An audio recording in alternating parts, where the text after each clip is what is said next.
Experience was really good. আমার director প্রত্যেকটা script ধরে ধরে আমাকে এক্সপ্রেশন দেখাই দিত। ওদের every single thing was well organised. আমার শুরুটাই হয়েছে হলিউড দিয়ে। এক্সপিরিয়েন্স ছাড়া তো আমি কম্প্যারিজনে যেতে পারি না। I was in mister national universe. It was really good memory for life time. যে একটা শ্যুট করলেও 6 মাস সার্ভাইভ করার মতো আলহামদুলিল্লাহ এরকম একটা অ্যামাউন্ট পাওয়া যায়। নোবেল স্যার তো লেজেন্ড। 70s হচ্ছে ইন্ডিয়াকে রিপ্রেজেন্ট করা হয়েছে। লাস্ট পার্ট যেটা সেটা হচ্ছে সাইকোপ্যাথ, রোমান্টিক হরর টাইপের একটা মুভি। আচ্ছা, আমার হলিউডের সিনেমাটার সাথে যুক্ত হয় একদম suddenly, like it was totally unexpected. তো একদিন হচ্ছে ফেসবুকে আমার একটা মেসেজ আসলো মেসেঞ্জারে, ওরা প্রপোজালটা আমাকে সেন্ড করলো। তো I didn't take it seriously. আমার মনে হয়েছে যে মনে হয় না এরকম কিছু একটা। তো তারপরে আবার 2 দিন পরে সেম ভদ্রলোক আমাকে হচ্ছে আবার মেসেজ পাঠাইলো যে Josh, we didn't hear from you, so if you are interested please come to our office. তো দেন মনে হলো যে ওকে ফাইন, ওদের অফিসে যেয়ে দেখি যে ব্যাপারটা কী অ্যাকচুয়ালি। তো ওদের অফিসে আমি যখন গেলাম তখন হচ্ছে ওইখানে ডিরেক্টর ছিল, প্রডিউসার ছিল। ওরা আমাকে এই স্ক্রিপ্টটা শোনাইলো যে এই হচ্ছে ওদের মিয়া সিনেমার গল্পটা। তো ওইখানে ওদের একটা ইন্ডিয়ান ক্যারেক্টার দরকার, যে ক্যারেক্টারটার জন্য ওরা একটা ইন্ডিয়ান ফেস খুঁজতেছে। তো পরে আমাকে হচ্ছে ওরা অডিশনের জন্য বললো যে if you are interested let's have look.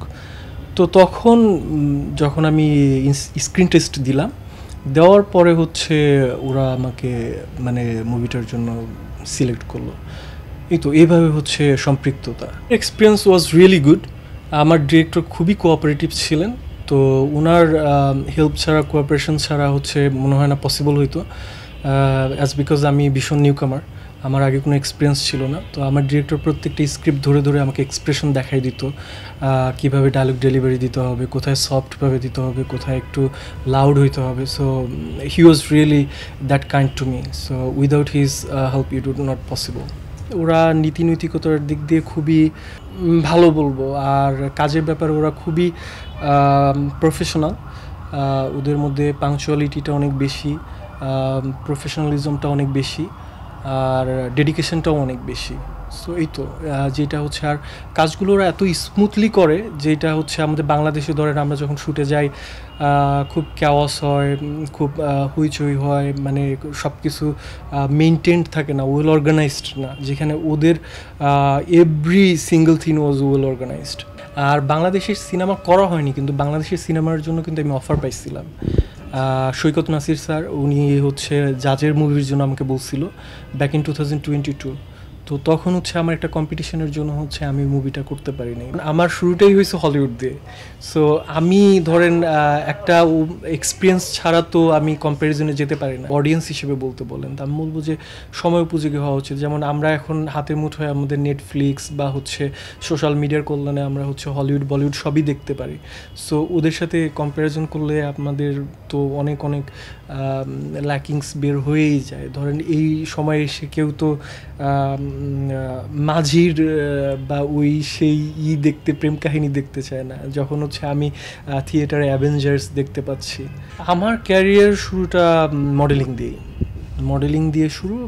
এটা হচ্ছে ব্যাক ইন 2018 আমি নাবিলার একটা ফটোশ্যুট, ওয়েডিং স্টোরি। তো আমার ওই কাজটা হচ্ছে অনেকগুলো বিলবোর্ড চলে গিয়েছিলো। দেন ওইখান থেকেই হচ্ছে আমার মডেলিংটা শুরু। তারপরে হচ্ছে বাংলাদেশের প্রায় সব ফ্যাশন হাউসের সাথে আমার কাজ করা হয়েছে। Back in 2022 I was in mister national universe. আমি বাংলাদেশকে রিপ্রেজেন্ট করলাম ওইখানে। তো এইটার গ্র্যান্ড ফিনালে হয়েছে হচ্ছে থাইল্যান্ডের ব্যাংককে। বাট থাইল্যান্ডের অনেকগুলো প্রভিন্সেও হচ্ছে আমাদের অ্যাক্টিভিটিস ছিল, ডিফারেন্ট অ্যাক্টিভিটিস ছিল। তো ওইখানে বিশ্বের প্রায় 37টা দেশের পার্টিসিপেন্ট ছিল। তো এক্সপিরিয়েন্স খুবই ভালো। I must say it was a lifetime experience. As a মানে same different countries, different culture. তো অনেক কিছু শেখার ছিল, অনেক কিছু মানে এক্সপিরিয়েন্স করার ছিল। তো it was really a good memory for lifetime. ব্যাংককে প্রজেক্টগুলো খুবই মানে as a said well organized. ওদের রেমুনারেশনটাও খুবই ভালো। মানে ওইখানে আপনার হয়তো আমি বলবো যে একটা শ্যুট করলেও আপনি হয়তো 6 মাস সার্ভাইভ করার মতো আলহামদুলিল্লাহ ওরকম একটা অ্যামাউন্ট পাওয়া যায়। সো আমি মডেলিংয়ে বাংলাদেশে যদি বলেন তাহলে আসিফ আজিম ভাই, তারপরে হচ্ছে রাজমানিয়া ভাই, এদেরকে আমি খুব পছন্দ করি। আর যদি ইন্টারন্যাশনাল বলেন তাহলে হচ্ছে আমি ডেভিড গ্যান্ডিকে ফলো করি, নিক ব্যাটম্যান আছে, এদেরকে ভালো লাগে। আর অভিনয়ের ক্ষেত্রে যদি বলেন তাহলে হচ্ছে আমার হেনরি কেবলকে খুব ভালো লাগে। নোবেল স্যার তো লেজেন্ড, মানে ছোটোবেলায় ওনার কাজ দেখে দেখে বড় হয়েছি, বা হচ্ছে মডেলিং বা উনি যেসব কাজ করে গেছে এইগুলো তো মানে আমি বলবো যে সারা জীবন মানুষ মনে রাখবে, মনে রাখার মতো কাজ। আর ওনারা ওই সময় যে মানের কাজ করে গেছে আমি বলবো যে এখন ওই মানের অত ভালো কাজ আই গেস হয় না। So he is icon to everyone.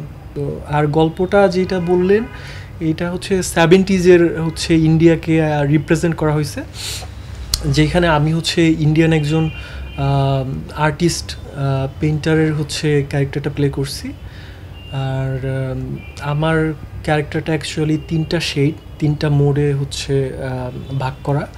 যেটা ফার্স্ট হচ্ছে একজন রোম্যান্টিক পেইন্টার, লাভার, দেন হচ্ছে caring husband, and last part যেটা সেটা হচ্ছে সাইকোপ্যাথ। তো যেখান থেকে হচ্ছে হররটা শুরু অ্যাকচুয়ালি। তো এই তো এইটা হচ্ছে মিয়াটা রোমান্টিক হরর টাইপের একটা মুভি।